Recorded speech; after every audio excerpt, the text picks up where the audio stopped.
नमो बुद्धाय। मैं गौतम बुद्ध जी को नमन करता हूँ।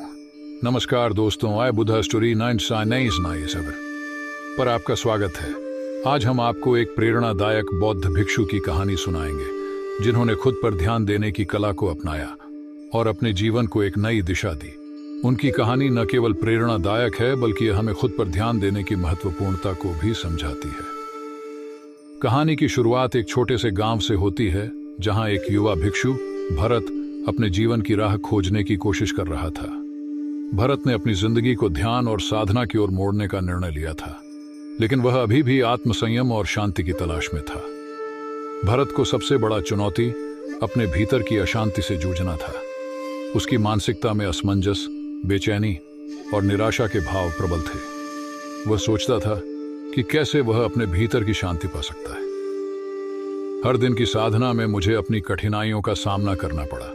मुझे समझ में आया कि खुद पर ध्यान देना केवल बाहरी क्रियाओं पर नहीं बल्कि अपने भीतर की यात्रा पर भी निर्भर है। भरत ने ध्यान की एक नई विधि अपनाई। वह हर दिन सुबह जल्दी उठता और एक शांत स्थान पर ध्यान करता। ध्यान के दौरान उसने अपने सांसों पर ध्यान केंद्रित किया और मन को शांत करने का प्रयास किया। मैंने हर सांस को महसूस किया, अपने मन के विचारों को ध्यान से देखा और धीरे धीरे अपने भीतर की अशांति को दूर करने में सफल हुआ। इस प्रक्रिया ने मुझे अपने भीतर की गहराइयों को जानने में मदद की।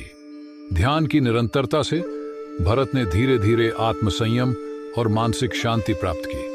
उसने महसूस किया कि खुद पर ध्यान देने से न केवल वह अपने भीतर शांति पा सका बल्कि उसके जीवन में भी सकारात्मक बदलाव आया।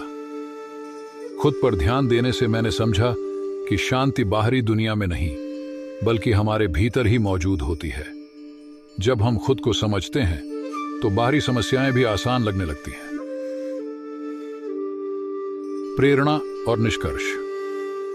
भरत की कहानी हमें सिखाती है कि खुद पर ध्यान देना कितना महत्वपूर्ण है।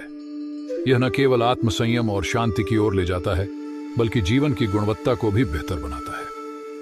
हर व्यक्ति की यात्रा अलग होती है, लेकिन खुद पर ध्यान देने की प्रक्रिया एक सार्वभौमिक सत्य है। जब आप खुद पर ध्यान देंगे तो आप अपने जीवन को एक नई दिशा दे सकते हैं। भरत की कहानी हमें यह समझने में मदद करती है कि आत्मज्ञान और शांति केवल ध्यान और साधना से प्राप्त की जा सकती है।